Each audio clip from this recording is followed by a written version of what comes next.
জাতির পিতা বঙ্গবন্ধু, বঙ্গমাতা শেখ ফজিলাতুন্নেসা মুজিব এবং তাদের পরিবারের অন্যান্য সদস্যবৃন্দ সকলের আত্মার মাগফিরাত কামনা করছি।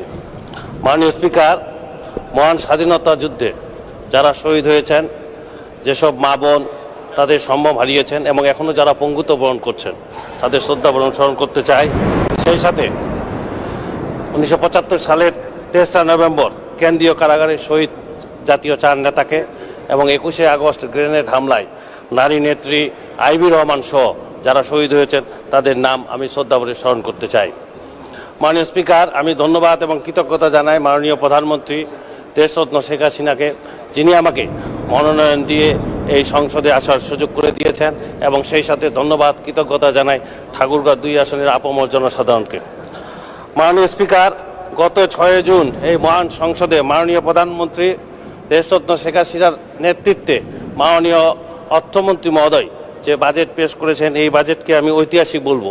ঐতিহাসিক বলবো এই কারণে যে তা সুখী, সমৃদ্ধ, উন্নত, স্মার্ট বাংলাদেশ বিনির্মাণে মাননীয় প্রধানমন্ত্রী যে দৃঢ় অঙ্গীকার ব্যক্ত করেছেন তার প্রতিফলন ঘটেছে এই বাজেটে।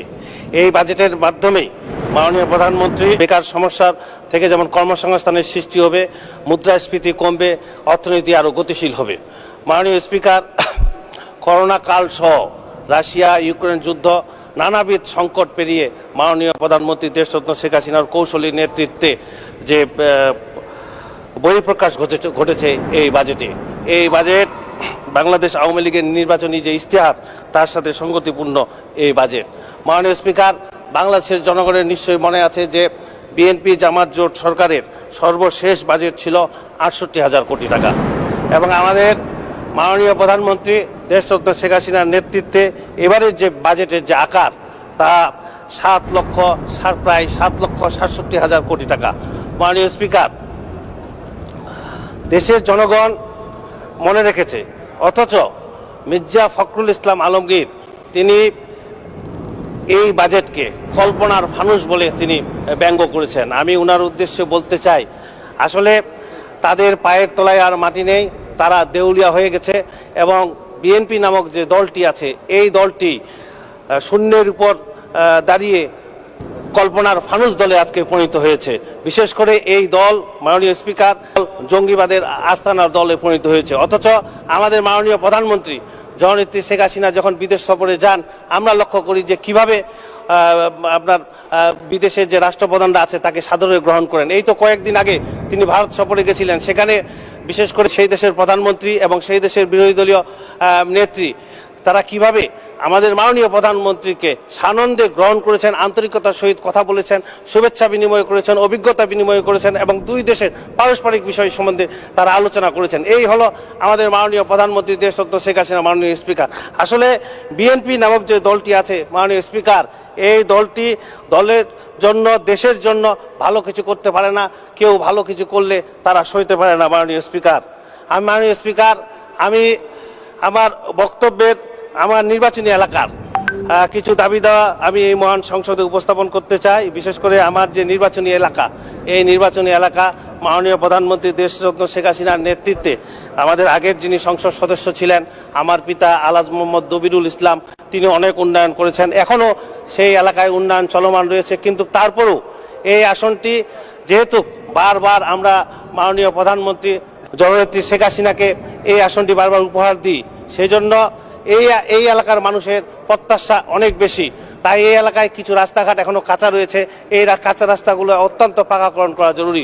বিশেষ করে হরিপুর উপজেলার মানাদার কলোনি, বিশেষ করে খামারের রাস্তা এবং লোকরা রাস্তা, মশালডাঙ্গির রাস্তা, তিনুয়া মাদারি রাস্তা, লহুচাঁদের রাস্তা, ধর্মগড় ইউনিয়নের চেকপোস্ট, পামল, ভোমরাঘাট, বনগার রাস্তা এবং ব্যাংপুকুর রাস্তা, কাশীপুর ইউনিয়নের টাঙ্গাগঞ্জ, বলঞ্চা, মালিবস্তির রাস্তা পাকাকরণ করা জরুরি।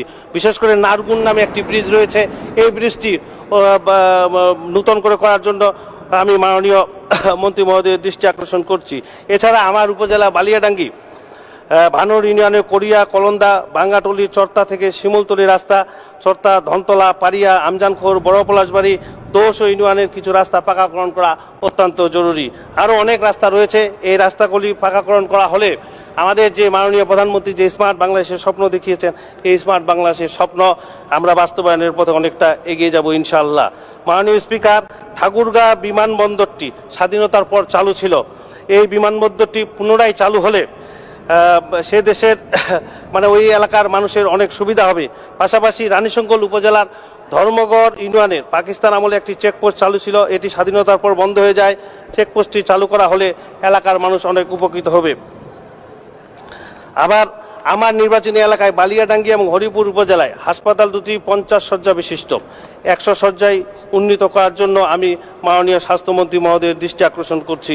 বিশেষ করে শহীদ আকবর আলী বিজ্ঞান এবং প্রযুক্তি মহাবিদ্যালয়টি সরকারিকরণ করা হলেও অনার্স পর্যায়ে এখনও সরকারিকরণ করা হয়নি। এ বিষয়ে আমি মাননীয় শিক্ষামন্ত্রী মহোদয়ের দৃষ্টি আকর্ষণ করছি। এবং ঠাকুরগাঁ জেলায় পর্যটন শিল্প বিকাশের কোনো পর্যটন দপ্তর নেই। পর্যটন দপ্তর চালু করা হলে, ঠাকুরগাঁয়ের বিমানবন্দর চালু হলে আমরা সেই এলাকায় উপকৃত হবে। পরিশেষে মাননীয় স্পিকার, মাননীয় প্রধানমন্ত্রী স্মার্ট বাংলাদেশের যে স্বপ্ন দেখেছেন, সেই স্মার্ট বাংলাদেশ ভিশনকে আমরা যদি এগিয়ে নিতে চাই, মাননীয় প্রধানমন্ত্রী জননেত্রী শেখ হাসিনার নেতৃত্বে উন্নয়ন ও অগ্রযাত্রাকে বেগবান করবে। মাননীয় প্রধানমন্ত্রী জননেত্রী শেখ হাসিনা সুস্বাস্থ্য ও দীর্ঘায়ু কামনা করে আমার বক্তব্য শেষ করছি। বাংলাদেশ চিরজীবী হোক। জয় বাংলা, জয় বঙ্গবন্ধু। আপনাকে ধন্যবাদ মাননীয় স্পিকার।